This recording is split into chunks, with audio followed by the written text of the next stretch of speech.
This is First Contact, Stories of the Call Center.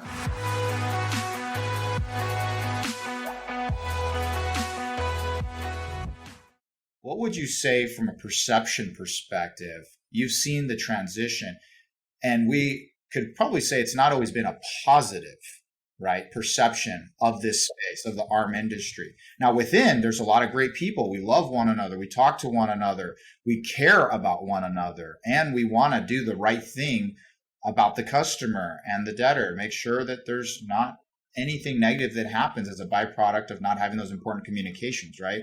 But from your perspective, what have you seen? Any transition between the perception that people have around the ARM space, or what is that you see today?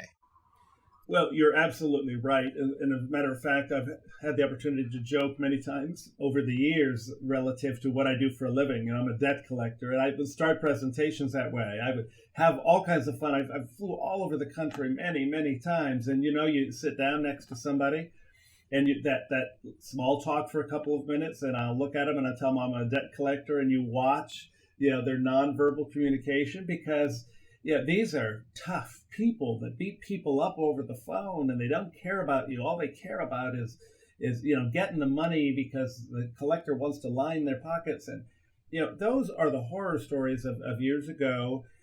There is a very small percentage of our industry that had some very rough and in many cases illegal approaches. We as an industry have battled those bad operators, and the overwhelming majority are good, decent people.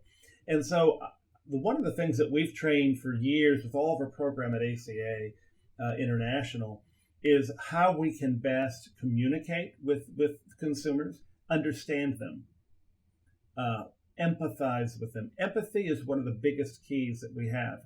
The lives of the consumers that collectors are talking to, they're not that different than that individual collector making the phone call.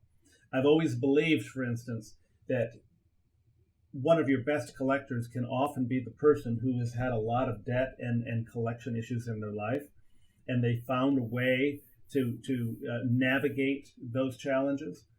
And so today it is a very much a softer approach. It's not nearly as assertive in collections as it used to be, and I don't even want to say aggressive. I mean, I know there were aggressive collectors, but it was a much more forceful tone that was used at one time. Now it's about educating. It's about giving options and choices, not just that whole array of how can I pay. Look at all these different ways I can communicate and pay, but being sure that each individual is communicated with in a manner that is positive for them.